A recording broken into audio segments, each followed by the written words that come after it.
नमस्कार, मैं संदीप नोखवाल आप सभी का HVN24 न्यूज में स्वागत करता हूं। बताना चाहूँगा कि हरियाणा के अंदर जेजेपी हो, बीजेपी हो, आम आदमी पार्टी हो या कांग्रेस हो, सभी जोर शोर से प्रचार में जुट चुके हैं। लेकिन इसी बीच हरियाणा के अंदर हरियाणा के उप मुख्यमंत्री दुष्यंत चौटाला जी की 2 जुलाई को होने वाली जुलाना रैली की चर्चाएं चल रही है। हरियाणा के उप मुख्यमंत्री हर विधानसभा सीट पर पहुंच रहे हैं, हर शहर के अंदर पहुंच रहे हैं और जुलाना को होने वाली रैली का न्योता दे रहे हैं।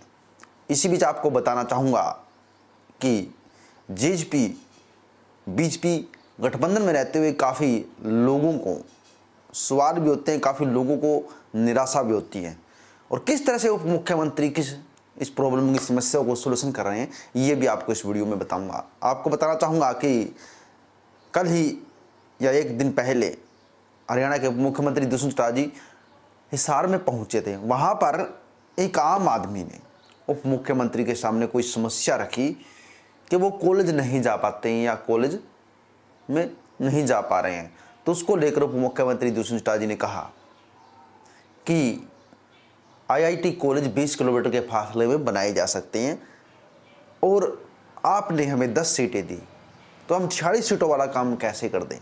अगर आप हमें 46 सीटें देते तो आपका काम 100% होता। यानी बड़ी सफाई से वो जनता के सवालों का जवाब दे रहे हैं। अगर जनता उनसे कुछ ऑब्जेक्शन करती है कि आपने ऐसा नहीं किया, आपकी सरकार है, तो हरियाणा के मुख्यमंत्री दुष्यंत चौटाला जी कहते हैं कि आपने भी हमें 40 सीटें नहीं दी। इस वजह से कुछ काम है जो वो नहीं कर पा रहे हैं, क्योंकि कॉमन मिनिमम प्रोग्राम के तहत जेजेपी बीजेपी का गठबंधन हुआ है। अब इस सवाल का जवाब तो मैं आपको काफ़ी बार दे चुका हूँ कि गठबंधन कहाँ तक चलेगा, कब तक चलेगा, क्योंकि गठबंधन का कोई भरोसा नहीं है। अगर आपने किसी रस्सी को गांठ लगाती है तो वो गांठ कभी ना कभी तो टूटे ही गई। तो ये गांठ जो लगी है कभी भी किसी वक्त टूट सकती है। इसीलिए जेजेपी और बीजेपी अपने सतर पर तैयारियां कर रही है। वहीं पर कल उकलाना के अंदर भाजपा का पन्ना प्रमुख सम्मेलन हुआ और इस पन्ना प्रमुख सम्मेलन में भाजपा के ही एक पन्ना ने या भाजपा के ही एक कार्यकर्ता ने बीच मंच पर खड़े होकर वीरेंद्र सिंह को कहा कि उनके काम नहीं हो रहे हैं, उनके वर्कर नाराज हैं।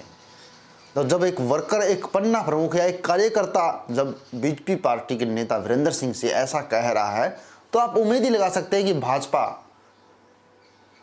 कितनी नीचे गिर चुकी है या भाजपा पार्टी से लोग कितना कटने लगे हैं। अब ये लोग या तो जेजेपी पार्टी में जा रहे हैं या आम आदमी पार्टी में जा रहे हैं या कांग्रेस में जा रहे हैं।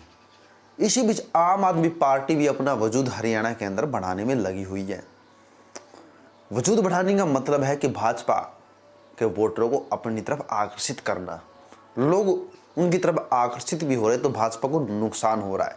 2019 में भाजपा 41 सीटें हासिल कर पाए, लेकिन इस बार क्या होगा कि जेजेपी भी अपनी कड़ी तैयारियों के साथ वापस लौटी है।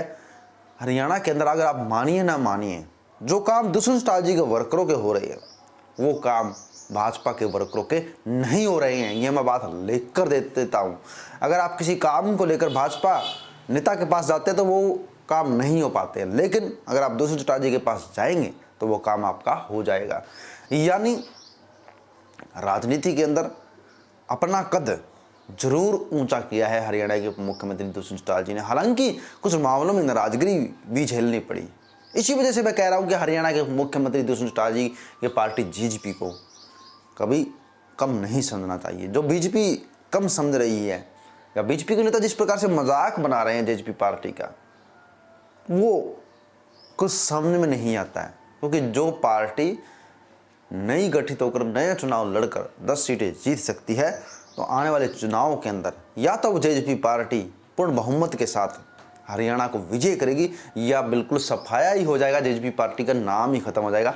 2 ही ऑप्शन जेजेपी पार्टी के पास है और जेजेपी पार्टी के नेता या वर्कर भी यही कह रहे हैं कि या तो पार्टी का सफाया हो जाएगा, पार्टी 1 या 2 या 3 सीटों पर सिमट जाएगी, या जेजेपी पार्टी एक बार फिर से पूर्ण बहुमत से या फिर से इसे सरकार चलाने के लिए किसी न किसी पार्टी का सहयोगी बनना पड़ेगा या फिर से गठबंधन का हिस्सा बनेगी। इस बात में संदेह नहीं किया जा सकता। मैं आज भी कह रहा हूं कि जेजेपी पार्टी का वजूद लगातार बढ़ रहा है। ये आप 2 जुलाई को जुलाना रैली से आप देख लेंगे। और वहीं पर कांग्रेस पार्टी जो है अपना वजूद बढ़ाने में अभी तक कामयाब नहीं हो पा रही है। क्यों नहीं हो पा रही है, क्या रीज़न है, इसके पीछे भी मैं आपको बता देता हूं कि कांग्रेस के अंदर सभी नेता अपनी अपनी चलाने में लगे हुए हैं। हरियाणा के अंदर कुलदीप बिश्नोई केदावर नेता होते थे, उन्होंने भी अपनी चलाई, उन्हें भी कांग्रेस का अध्यक्ष प्रदेश अध्यक्ष बनना था, वो पार्टी से अलग हुए। ऐसे नेता और भी बहुत बैठे हैं, दर बदल चल जारी है। कांग्रेस के नेता अंदर ही अंदर पार्टी को छोड़ने की सोच रहे हैं, तो पार्टी कमज़ोर हो रही है। लेकिन अभी चुनाव का समय बाकी है, विधानसभा चुनाव दिसंबर में होंगे, पूरी की पूरी 1.5 साल अभी बची हुई है। तो ऐसे में कांग्रेस अपनी तैयारियां जोर शोर से कर सकती है, लेकिन कांग्रेस की जो तैयारियां फिलहाल की चल रही है वो तैयारियां काफ़ी नहीं हैं। ऐसे में आम आदमी पार्टी भी तैयारियों में जुट चुकी है। सवाल तैयार किए जाते हैं, भाजपा के नेताओं के द्वारा सवाल पूछे जाते हैं, मीडिया से सवाल पूछते हैं भाजपा के नेता और वो सवाल सॉलिड होते हैं। तो आम आदमी पार्टी भी कमज़ोर नहीं है। काफ़ी बदलाव होने वाले हैं आने वाली साल के अंदर। अभी जुलाई की शुरुआत है, तो अगले जुलाई तक देख लीजिए, अब लोकसभा चुनाव हो जाएंगे, आप देख लीजिए कौन सी पार्टी कितना वजूद बढ़ाएगी। बस मैं तो यही कह रहा था कि सभी पार्टियां अपनी अपनी चुनावी तैयारियों में जुट चुकी है। आपका क्या सोचना है, आप कमेंट कर सकते हैं। पूरे हरियाणा वासी हमारी वीडियो देखते हैं, तो पूरे हरियाणा वासी जरूर कमेंट करें, लाइक करें, अपने विचार जरूर लिखें। जय हिंद।